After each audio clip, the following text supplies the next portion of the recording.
Audio Jungle.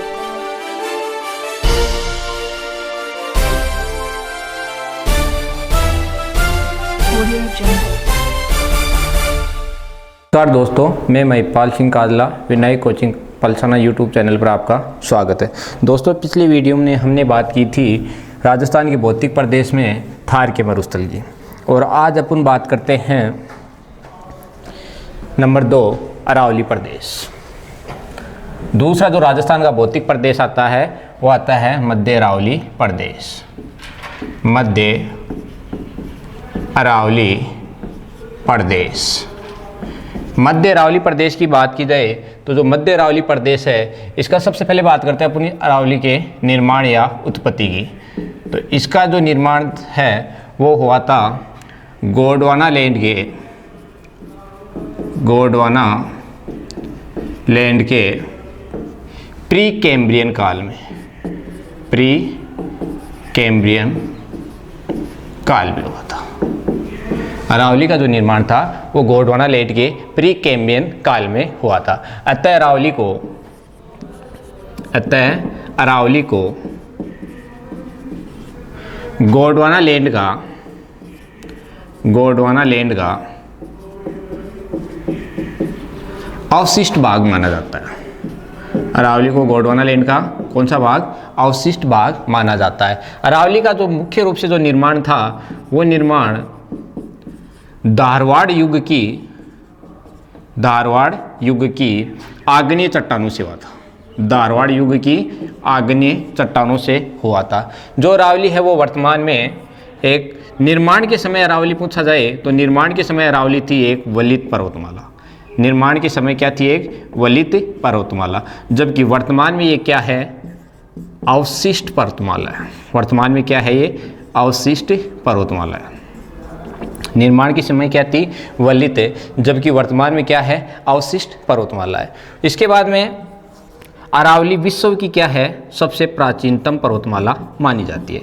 विश्व की सबसे प्राचीनतम पर्वतमाला। और जो अरावली है इसकी तुलना यूएसए के अपलेशियन पर्वत से की जाती है। अपलेशियन पर्वतमाला से की जाती है। अरावली मध्य नंबर 2 आता है भौतिक प्रदेश, जिसका निर्माण अरावली के निर्माण की बात की जाए तो गोंडवाना लैंड के प्री कैम्ब्रियन काल में हुआ था। अतः अरावली को गोंडवाना लैंड का क्या माना जाता है? अवशिष्ट भाग माना जाता है। जिसका निर्माण जो मुख्य रूप से हुआ था वो धारवाड़ युग की किन चट्टानों से हुआ था? आग्नेय चट्टानों से हुआ था। निर्माण के समय अरावली क्या थी? वलित पर्वतमाला। जबकि वर्तमान में क्या है? ये एक अवशिष्ट है। विश्व की सबसे प्राचीनतम पर्वतमाला अरावली को माना जाता है, जिसकी तुलना अमेरिका के अपलेशियन पर्वतमाला से की जाती है। उसके बाद में बात करते हैं इसके विस्तार की, अरावली के विस्तार की। तो देखो, अरावली का जो विस्तार है, सबसे पहले बात करते हैं अपन भारत में। तो भारत में अरावली के विस्तार की बात की जाए तो इसका विस्तार शुरू होता है पालनपुर गुजरात से रायसीना पहाड़ी तक, जो दिल्ली तक है। अरावली के विस्तार की बात की जाए तो पालनपुर गुजरात से शुरू होता है और रायसीन दिल्ली तक, जिसकी कुल लंबाई है 692 किलोमीटर। लगभग में कई बार पूछा जाता है तो 700 किलोमीटर। अब बात करते हैं राजस्थान में। तो राजस्थान में बात की जाए अरावली की तो राजस्थान में अरावली का विस्तार शुरू होता है सिरोही से और खेतड़ी झुंझुनू तक है। खेतड़ी झुंझुनू अरावली का क्या है? विस्तार है। इस 692 में से राजस्थान की में कुल लंबाई है अरावली की 550 किलोमीटर। अर्थात अपन बता सकते हैं कि कुल अरावली का 80% भाग, लगभग 80% जो भाग है उसका फैलाव कहाँ है? राजस्थान में है। जो इसका मूल बिंदु या मूल स्थान माना जाता है वो माना जाता है लक्षद्वीप को। किसको माना जाता है? लक्षद्वीप को। अतः अरावली का विस्तार दक्षिण पश्चिम से उत्तर पूर्व की ओर माना जाता है। उत्तर पूर्व की ओर है। अरावली का विस्तार की बात करें तो विस्तार भारत में पालनपुर गुजरात से शुरू होता है और रायसेन दिल्ली तक। कुल लंबाई कितनी है 692, लगभग में 700 किलोमीटर। राजस्थान में जो इसका विस्तार है वो शुरू होता है सिरोही से खेतड़ी झुंझुनू और राजस्थान में इसकी लंबाई है 550, अर्थात कुल अरावली का 80% भाग राजस्थान में। उसके बाद में बात करते हैं इसका जो मूल स्थान वो किसको मानते हैं, लक्षद्वीप को होता है। अरावली का जो विस्तार वो दक्षिण पश्चिम से उत्तर पूर्व की ओर माना जाता है। उसके बाद में बात करते हैं ये थे अरावली की निर्माण और उसके बाद में बात की है विस्तार की बात की थी। यदि अरावली का राजस्थान में कितने जिलों में विस्तार है, राजस्थान में इसकी बात की जाए विस्तार की तो मुख्य रूप से अरावली का जो विस्तार है राजस्थान में कितने जिलों में माना जाता है, 7 जिलों में माना जाता है। जबकि आंशिक रूप से व पूर्ण रूप से मिला के कितने जिले आते हैं, 16 जिले आते हैं। जो मुख्य रूप से 7 जिले हैं वो कौन कौन से हैं, जयपुर, अलवर, दौसा, अजमेर, राजसमंद, सिरोही और उदयपुर।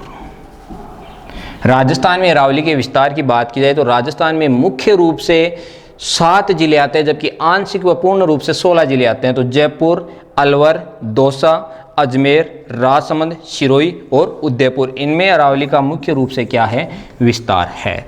उसके बाद में बात करते हैं अरावली की विशेषताओं की। अरावली की विशेषताएं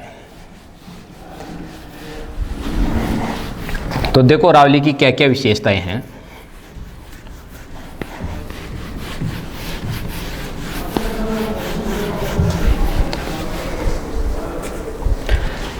विशेषताएं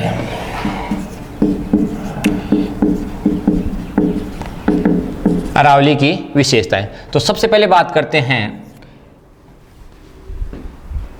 इसे महान भारतीय जल विभाजक रेखा कहा जाता है। इसे महान भारतीय क्या कहा जाता है, जल विभाजक रेखा कहा जाता है, क्योंकि ये अपनी क्या है, अरावली। जो अरावली के ये उत्तर, दक्षिण, पूर्व, पश्चिम। जो अरावली के पश्चिम का भाग है यहाँ पर वर्षा होती है 0 से 50 सेंटीमीटर, जबकि जो अरावली का पूर्व का जो हिस्सा है उसमें होती है 50 सेंटीमीटर से अधिक वर्षा होती है। अतः अरावली को भारतीय मान क्या कहा जाता है, जल विभाजक रेखा कहा जाता है।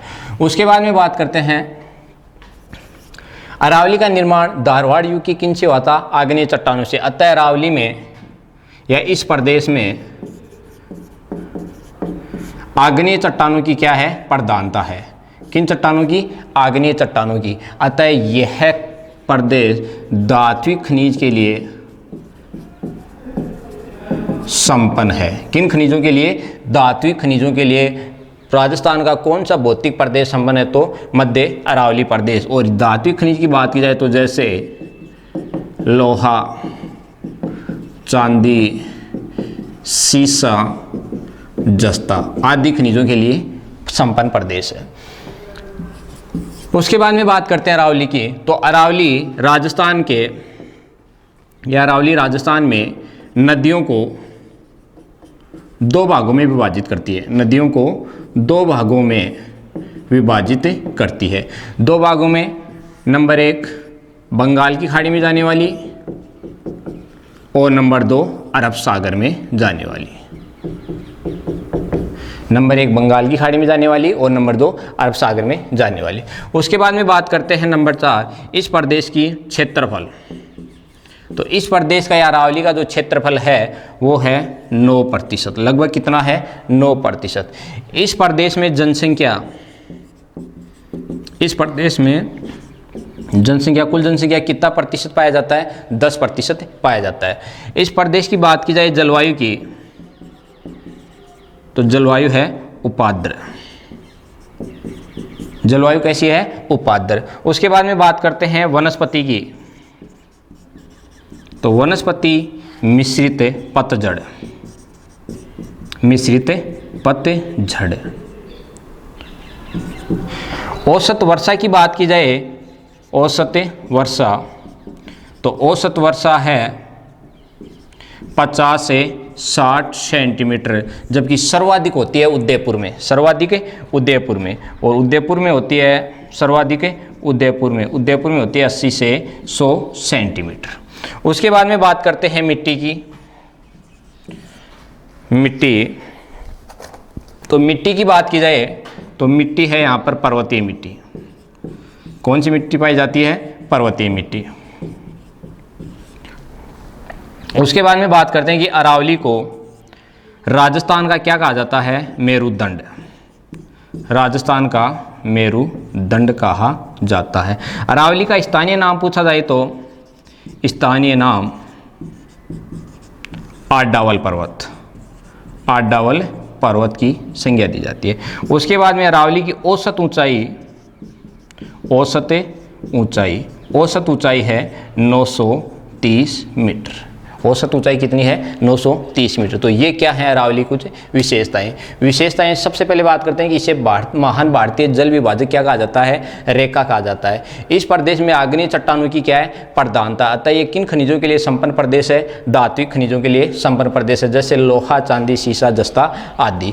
उसके बाद में यह राजस्थान की नदियों को कितने भागों में डिवाइड कर देती है? 2 भागों में, बंगाल की खाड़ी में और अरब सागर में। जो इसके पश्चिम में है नदी वो कहाँ जाती है? अरब सागर में। पूर्व में बहने वाली बंगाल की खाड़ी में। उसके बाद में इसका क्षेत्रफल कितना है? 9%। जनसंख्या कितनी प्रतिशत निवास करती है? 10%। इस प्रदेश की जलवायु उपाद्र। वनस्पति की बात की जाए तो मिश्रित पतझड़। औसत वर्षा 50 से 60 सेंटीमीटर, जबकि इसके दक्षिण में या उदयपुर में सर्वाधिक होती है 80 से 100 सेंटीमीटर। उसके बाद में इसकी मिट्टी पर्वतीय मिट्टी, और इसे राजस्थान का क्या कहा जाता है? मेरुदंड। अरावली का स्थानीय नाम आडावाल पर्वत, और इसकी औसत ऊंचाई है वो कितनी है? 930 मीटर। अब बात करते हैं अरावली का वर्गीकरण। विशेषताओं के बाद में वर्गीकरण। HM हैरोन ने अरावली को औसत ऊंचाई के आधार पर 3 भागों में विभाजित किया। ऊंचाई के आधार पर, ऊंचाई के आधार पर कितने भागों में? 3 भागों में। नंबर 1 उत्तरी अरावली, उत्तरी अरावली। नंबर 2 मध्य अरावली, मध्य अरावली। और नंबर 3 दक्षिणी अरावली, दक्षिणी अरावली। HM हैरोन ने ऊंचाई के आधार पर अरावली को कितने भागों में डिवाइड किया? 3 भागों में। नंबर 1 उत्तरी अरावली, नंबर 2 मध्य अरावली, और नंबर 3 दक्षिणी अरावली। यदि यहां से कुछ क्वेश्चन बनते हैं कि अरावली का राजस्थान के किस जिले में सर्वाधिक विस्तार है? तो सर्वाधिक विस्तार पूछा जाए तो उदयपुर, और न्यूनतम विस्तार पूछा जाए कि राजस्थान के किस जिले में इसका सबसे न्यूनतम विस्तार है, तो न्यूनतम विस्तार की बात की जाए तो वो आता है अजमेर। सर्वाधिक उदयपुर, जबकि न्यूनतम अजमेर। अरावली की ऊंचाई के आधार पर पूछा जाए कि अरावली राजस्थान के किस जिले में अरावली सबसे ऊंची चोटी स्थित है या सबसे ऊंचाई पर ऊंचाई स्थित है, तो वो आता है सिरोही। और न्यूनतम अरावली की ऊंचाई तो वो है जयपुर। वापस सुनिए, अरावली का सर्वाधिक विस्तार राजस्थान के किस जिले में है? उदयपुर में। अरावली का न्यूनतम विस्तार किस जिले में है? अजमेर में। अरावली ऊंचाई के आधार पर सबसे ऊंची किस जिले में है? सिरोही में। और न्यूनतम ऊंचाई पूछी जाए तो आता है जयपुर आता है। अब सबसे पहले बात करते हैं उत्तरी अरावली की। उत्तरी अरावली की, तो उत्तरी अरावली की बात की जाए, उत्तरी अरावली की, तो उत्तरी अरावली की सबसे पहले बात करते हैं विस्तार की। तो उत्तरी अरावली का जो विस्तार है वह है मुख्य रूप से कितने जिलों में है? 3 जिलों में है। जयपुर, दौसा, और कौन सा आता है? अलवर। आंशिक रूप से सीकर व झुंझुनू। उत्तरी अरावली का मुख्य रूप से विस्तार तो जयपुर, दौसा व अलवर, आंशिक रूप से सीकर व झुंझुनू, इन जिलों में किसका विस्तार है? अरावली का। उसके बाद में यहाँ से अगला क्वेश्चन बनता है कि उत्तरी अरावली की सबसे ऊंची चोटी कौन सी है? तो अपन बता सकते हैं कि उत्तरी अरावली की प्रमुख चोटियाँ, तो उत्तरी अरावली की सबसे ऊंची चोटी,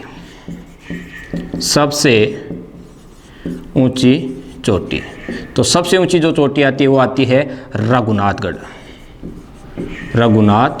और रघुनाथगढ़ जो चोटी है यह है सीकर में।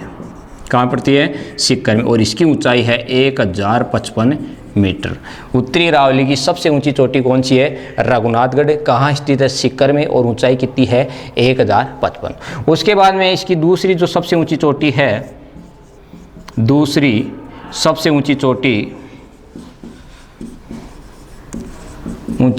अरावली की, उत्तरी अरावली की दूसरी सबसे ऊंची चोटी वो है खो, ये है जयपुर में, और इसकी ऊंचाई है 920 मीटर। कितनी है? 920 मीटर। उसके बाद में नंबर 3 या उत्तरी अरावली की तीसरी सबसे ऊंची जो चोटी है वो आती है बहरोच, और ये बहरोच कहाँ है? अलवर में, और इसकी जो ऊंचाई है वो है 792 मीटर। बहरोच जो उत्तरी अरावली की तीसरी सबसे ऊंची चोटी है, जिसकी ऊंचाई कितनी है? 792 मीटर। उसके बाद में इसमें कुछ और चोटियाँ आती हैं, जैसे बरवाड़ा। तो बरवाड़ा कहाँ है? बरवाड़ा है जयपुर में, और जो बरवाड़ा जो जयपुर में है इसकी ऊंचाई है 786 मीटर। उसके बाद में एक झुंझुनू में और आती है जिसका नाम है बब्बोई, और ये कहाँ पड़ती है? झुंझुनू में, और इसकी जो ऊंचाई है वो है 780 मीटर। उत्तरी अरावली का विस्तार जयपुर, दौसा, अलवर में मुख्य रूप से माना जाता है, हालांकि आंशिक रूप से सीकर व झुंझुनू में भी है। जब इसकी प्रमुख चोटी की बात की जाए तो उत्तरी अरावली की सबसे ऊंची चोटी आती है रघुनाथगढ़, जो कहाँ है? सीकर में, 1055। दूसरी सबसे ऊंची चोटी खो, जयपुर, 920 मीटर। तीसरी सबसे ऊंची चोटी आती है बहरोच, अलवर, जिसकी ऊंचाई है 792 मीटर। उसके बाद में कुछ चोटियाँ और आती हैं, जैसे बरवाड़ा है जो कहाँ है? जयपुर में है, 786 मीटर, और बब्बोई झुंझुनू में, और इसकी ऊंचाई कितनी है? 780 मीटर। उसके बाद में बात करते हैं मध्य अरावली की।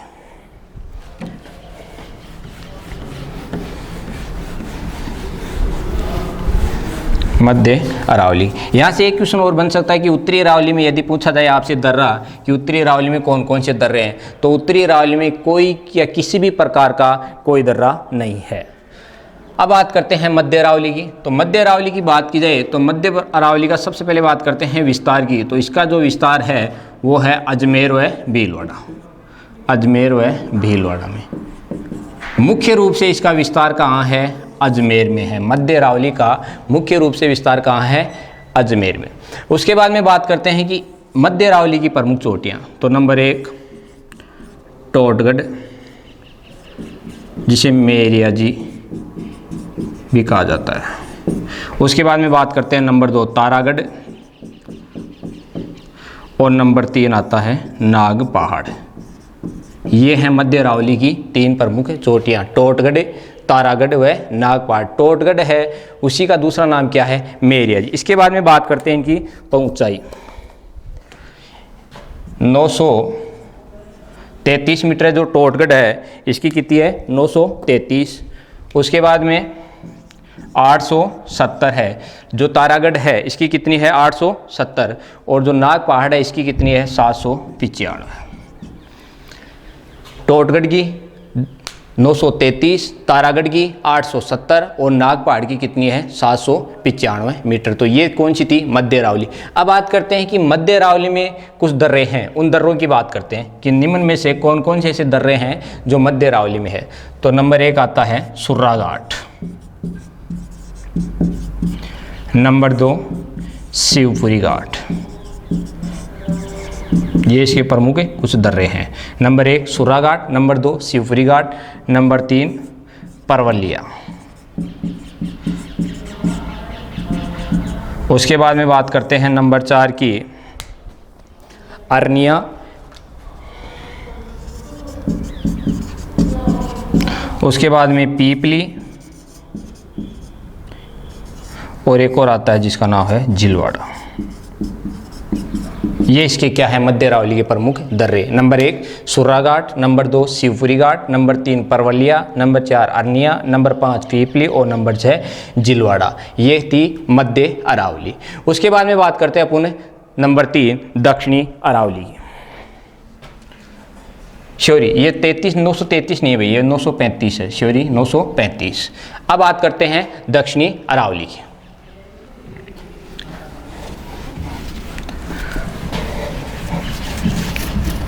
तो दक्षिणी अरावली की बात की जाए तो दक्षिणी अरावली में को भी 2 भागों में डिवाइड किया गया है। दक्षिणी अरावली को 2 भागों में डिवाइड किया गया है। नंबर 1 आबू खंड और नंबर 2 मेवाड़ प्रदेश। आबू खंड की बात की जाए तो आबू खंड में बाकर श्रेणी और उड़िया का पठार, उड़िया का पठार आबू खंड में आता है। बाकर श्रेणी व उड़िया का पठार। जो सिरोही में तीव्र ढाल वाली जो पहाड़ियाँ होती हैं, तीव्र ढाल वाली जो पहाड़ियाँ होती हैं, उन पहाड़ियों को किस नाम से जाना जाता है, बाकर श्रेणी। और जो उड़िया का पठार है, यह राजस्थान का क्या है, सबसे ऊंचा पठार है। राजस्थान का सबसे ऊंचा पठार कौन सा है, उड़िया का पठार है। उसके बाद में बात करते हैं मेवाड़ प्रदेश। तो मेवाड़ प्रदेश में ऊपरमाल का पठार, ऊपरमाल का पठार इसमें किसमें शामिल होता है, इन पठारों की एक साथ बात करते हैं भी आगे। उसके बाद में बात करते हैं कि जो दक्षिणी अरावली थी, इसका जो विस्तार है वो राजस्थान के मुख्यतः कितने जिलों में है। तो दक्षिणी अरावली का जो मुख्य विस्तार है वो है 3 जिलों में। कितने जिलों में है, 3 जिलों में। सिरोही, उदयपुर और राजसमंद। कितने जिलों में है, 3 जिलों में है। सिरोही, उदयपुर व राजसमंद। दक्षिणी अरावली इसे 2 भागों में डिवाइड कर सकते हैं, आबू खंड व मेवाड़ प्रदेश। आबू खंड में बाकर श्रेणी व उड़िया का पठार आता है, जबकि मेवाड़ प्रदेश में ऊपरमाल का पठार आता है। उसके बाद में बात करते हैं कि जो बाकर श्रेणी है वो क्या कहलाती है। तो बाकर श्रेणी सिरोही में जो तीव्र ढाल युक्त जो पहाड़ियाँ होती हैं उन्हें क्या कहते हैं, बाकर श्रेणी। और दक्षिणी अरावली का जो विस्तार है वो है सिरोही, उदयपुर व राजसमंद में। अब बात करते हैं दक्षिणी अरावली की प्रमुख चोटियों की। प्रमुख चोटियाँ कौन कौन सी हैं, तो देखो लगभग जो चोटियां हैं वो कहाँ है, दक्षिणी अरावली में।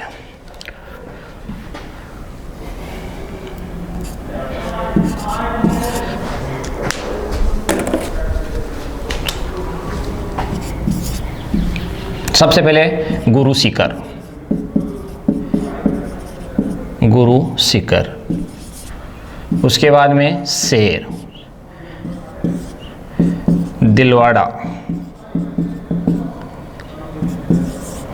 जरगा,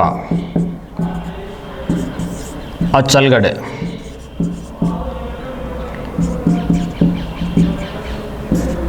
उसके बाद में कुंभलगढ़।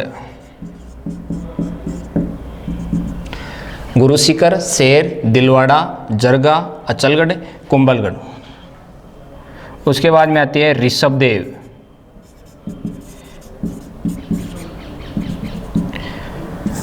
उसके बाद में कमलनाथ,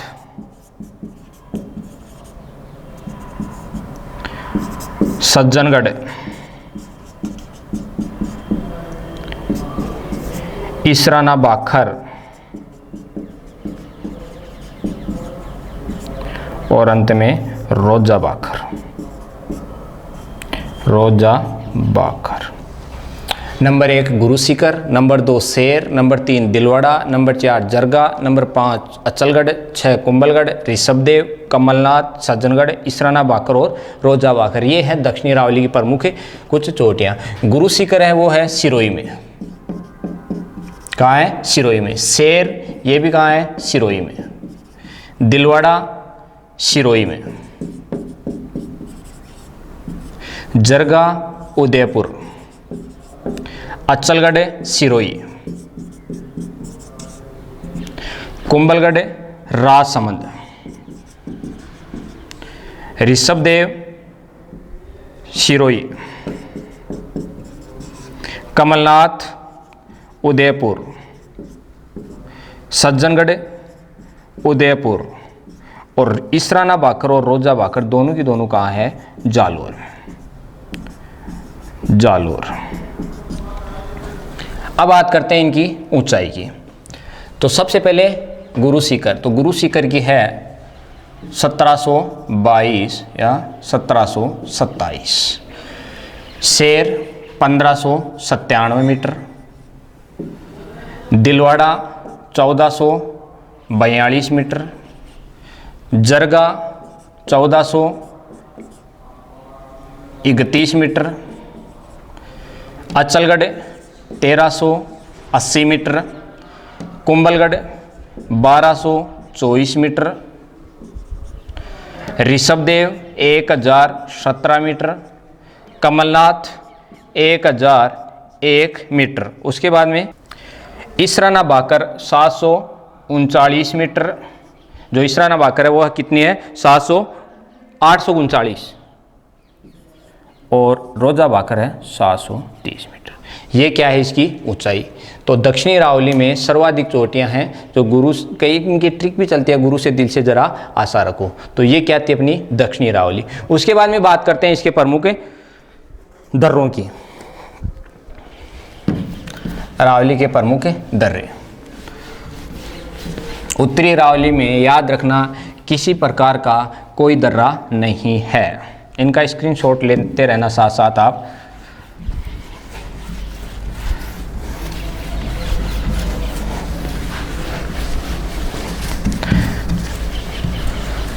तो कौन कौन से दर्रे हैं? सबसे पहले बात करते हैं पुनः पाली की। बरदर्रा दक्षिणी अरावली के प्रमुख दर्रे। तो जो दक्षिणी अरावली के प्रमुख दर्रे हैं वो कौन कौन से हैं? नंबर 1 बरदर्रा। उसके बाद में आता है देसूरी नाल दर्रा। देसूरी नाल दर्रा। उसके बाद में अगला आता है सोमेश्वर नाल दर्रा। सोमेश्वर नाल दर्रा। तो ये दो दर्रे हैं तीनों के तीनों, ये कहाँ स्थित हैं? पाली में स्थित। जो बरदर्रा है वो मध्य अरावली में भी सम्मिलित किया जाता है। उसके बाद में बात करते हैं अपन उदयपुर की। तो उदयपुर में कौन कौन से दर्रे हैं? उदयपुर से पहले राजसमंद। तो राजसमंद में कौन कौन से हैं? राजसमंद में है कमली घाट, कमली घाट, उसके बाद में घोरम घाट, और उसके बाद में हाथीगुड़ा दर्रा। हाथीगुड़ा दर्रा। ये जो 3 दर्रे हैं वो तीनों के तीनों कहाँ हैं? राजसमंद में। तीनों के तीनों कहाँ हैं? राजसमंद में। उसके बाद में बात करते हैं उदयपुर की। तो उदयपुर में जो दर्रा है डेबर दर्रा, फुलवारी की नाल दर्रा, फुलवारी नाल दर्रा, केवड़ा नाल दर्रा, और अंतिम आता है हाथी दर्रा। देखो दोस्तों, यहाँ पर याद रखने बात यह है कि जो हाथीगुड़ा दर्रा पूछा जाए, भाई हाथीगुड़ा दर्रा राजस्थान के किस जिले में स्थित है? तो आंसर क्या आता है? राजसमंद। जबकि हाथी दर्रा पूछा जाए तो ये आता है अपना उदयपुर में। कहाँ आता है? उदयपुर में। तो ये थे दक्षिणी अरावली के कुछ प्रमुख दर्रे। पाली में बर, देसूरी व सोमेश्वर, राजसमंद में कमली घाट, गोरम घाट व हाथीगुड़ा, और उदयपुर की बात की जाए तो डेबर दर्रा, फुलवारी नाल दर्रा, केवड़ा नाल दर्रा व हाथी दर्रा। और हाथी दर्रा व हाथीगुड़ा को थोड़ा ध्यान रखना है। हाथीगुड़ा कहाँ है? राजसमंद में, जबकि हाथी दर्रा है वो कहाँ है? उदयपुर में। तो ये क्या थी आपकी दक्षिणी अरावली। एक जो दर्रा और आता है जो झीलवा की नाल, या जिसे झीलवा की नाल या जिसे पगलिया की नाल भी कहा जाता है। जो यह दर्रा है वह मारवाड़ को मेवाड़ से जोड़ता है। मारवाड़ को मेवाड़ से जोड़ने वाला जो दर्रा है वो कौन सा है? झीलवा या पगलिया की नाल। तो ये था अरावली का क्या था? वर्गीकरण। अरावली का वर्गीकरण। धन्यवाद दोस्तों।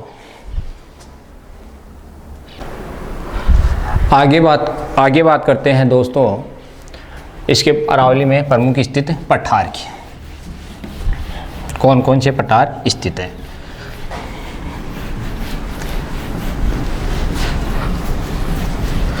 तो पठार की बात करते हैं। सबसे पहले बात करते हैं उड़िया का पठार। उड़िया का पठार, जो उड़िया का पठार है यह राजस्थान का सबसे ऊंचा पठार है। राजस्थान का सबसे ऊंचा पठार उड़िया का पठार किस जिले में स्थित है? सिरोही में, और इसकी ऊंचाई 1360 मीटर है। नंबर 1 उड़िया का पठार जो राजस्थान का सबसे ऊंचा पठार है, कहाँ स्थित है? सिरोही में, और ऊंचाई कितनी है? 1360 मीटर। उसके बाद में नंबर 2 बात करते हैं आबू का पठार। आबू का पठार, तो आबू का पठार है यह राजस्थान का दूसरा सबसे ऊंचा पठार है। दूसरा सबसे ऊंचा पठार है। दूसरा सबसे ऊंचा पठार कौन सा है? आबू का पठार, दूसरा सबसे ऊंचा। और इसकी जो ऊंचाई है, सबसे ऊंचा, इसकी जो ऊंचाई है वो है 1200 मीटर। कितनी है? 1200 मीटर। और यह भी कहाँ स्थित है? सिरोही में। कहाँ स्थित है? सिरोही में। उसके बाद में बात करते हैं नंबर 3। नंबर 1 उड़िया का, नंबर 2 आबू का पठार जो दूसरा सबसे ऊंचा है। उसके बाद में अगला जो पठार आता है वो आता है बोराट का पठार। बोराट का पठार, बोराट का पठार जो इसकी ऊंचाई है वो है 920 मीटर। अधिकतम कितनी है? 920 मीटर है। और जो बोराट का पठार है, इसको अच्छे से याद रखना है, जो बोराट का पठार है ये इस पठार का विस्तार गोगुंदा, उदयपुर व कुंभलगढ़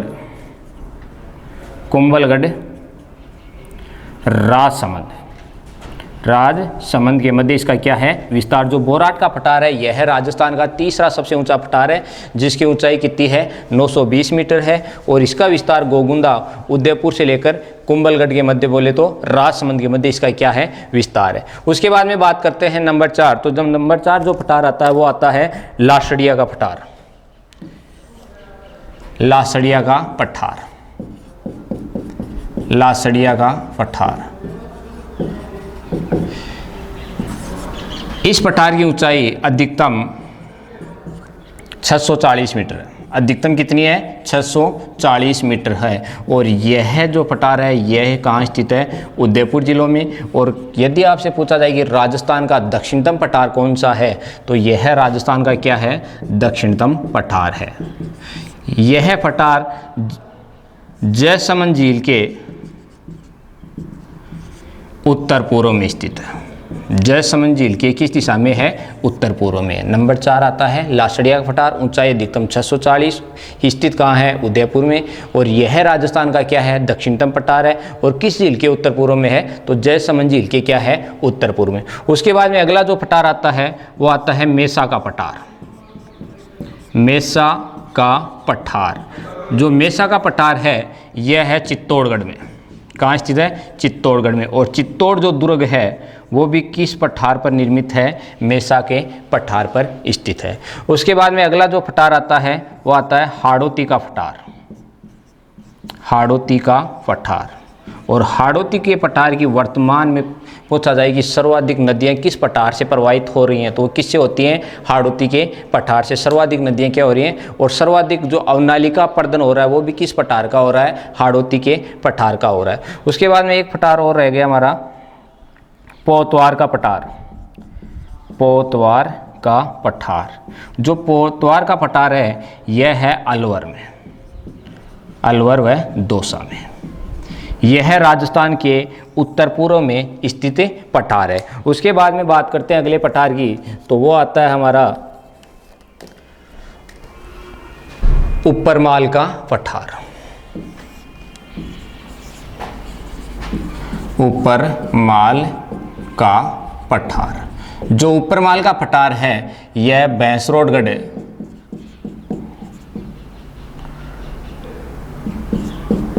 व बिजोलिया के मध्य स्थित है।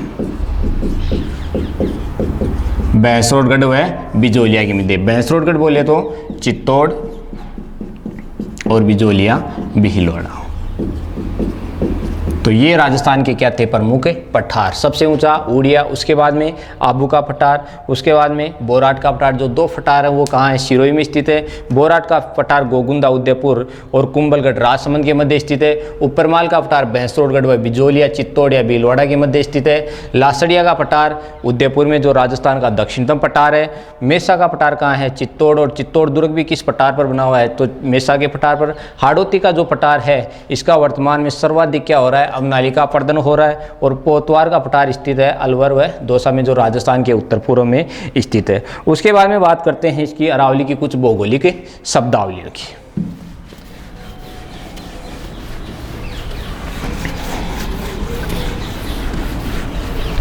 अरावली की भौगोलिक शब्दावली।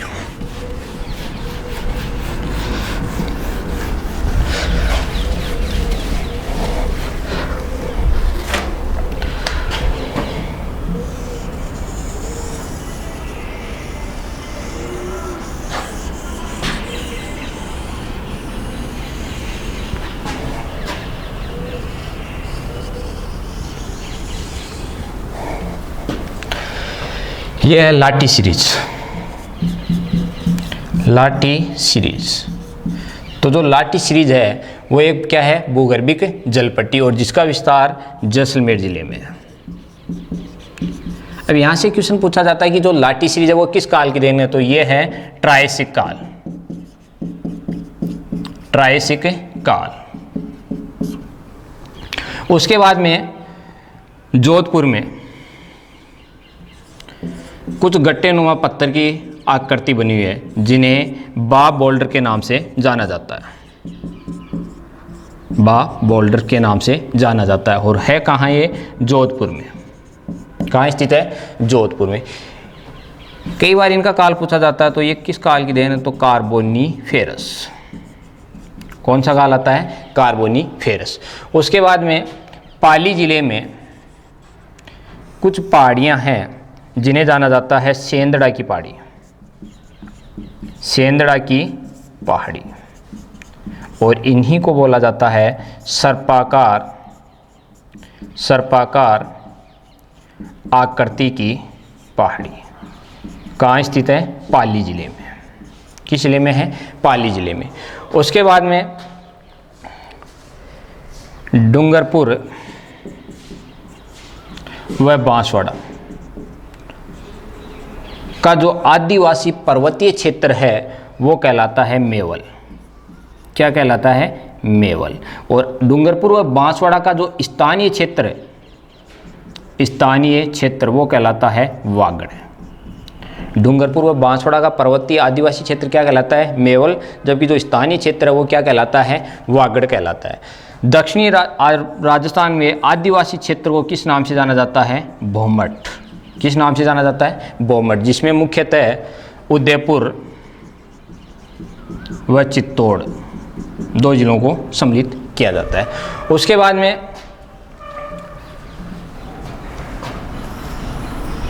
बांगड़ क्षेत्र, बांगड़ क्षेत्र, जो शेखावाटी का जो स्थानीय क्षेत्र है वो किस नाम से जाना जाता है, बांगड़ क्षेत्र के नाम से। इसी क्षेत्र में कुछ पहाड़ियाँ स्थित जिन्हें जाना जाता है माल खेत की पहाड़ियाँ। तो कई बार ये क्वेश्चन पूछा जाता है कि माल खेत की पहाड़ियाँ राजस्थान के किस जिले में स्थित है, तो ये भी कहाँ स्थित है, सीकर जिले में या शेखावाटी में स्थित है। इन जिन्हें खंडेला की पहाड़ियों के नाम से भी जाना जाता है, खंडेला की पहाड़ी के नाम से भी जाना जाता है।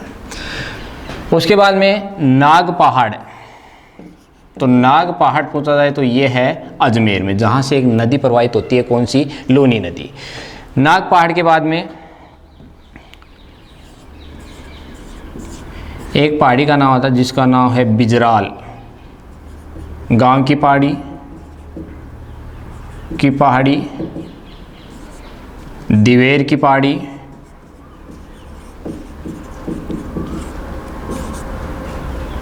खमनोर की पहाड़ी,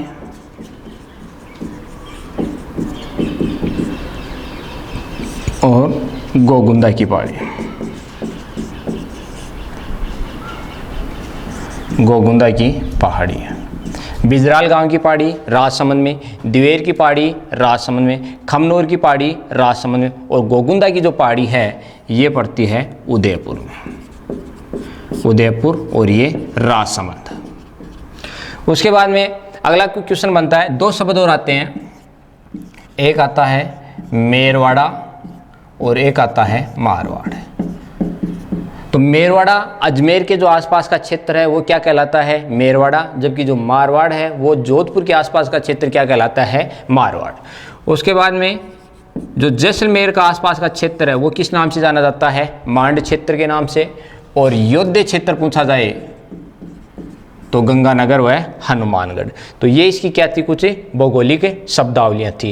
एक बार वापस सुने, लाटीश्री, जैसलमेर, बुगरबिक, जलपट्टी, ट्राइसिकाल, बाब बॉर्डर्स, जोधपुर, युग कार्बोनी, फेरस। सेंद्र आकार की पहाड़ी या सरपा आकार की पहाड़ी पाली जिले में है। डूंगरपुर व बांसवाड़ा का पर्वतीय आदिवासी क्षेत्र मेवल कहलाता है, जबकि डूंगरपुर व बांसवाड़ा का स्थानीय क्षेत्र क्या कहलाता है, वागड़ कहलाता है। दक्षिणी राजस्थान में आदिवासी क्षेत्र को किस नाम से जानते हैं, बोमट के नाम से जानते हैं। बिजराल गांव की पहाड़ी राजसमंद में, दिवेर की पहाड़ी राजसमंद में, खमनोर की पहाड़ी राजसमंद में, गोगुंदा की पहाड़ी उदयपुर में, नागपाड़ अजमेर में, बागड़ क्षेत्र शेखावाटी और मालखेत की पहाड़ियाँ भी कहाँ हैं, शेखावाटी में। उसके बाद में एक और पहाड़ी आती है जिसका नाम है उदयनाथ की पहाड़ी, उदयनाथ की पहाड़ी। और उदयनाथ की पहाड़ी कहाँ है, अलवर में है। तो दोस्तों ये थी आपकी क्या, अरावली। उसके बाद में अगले वीडियो में अपन बात करेंगे तीसरे भौतिक प्रदेश की,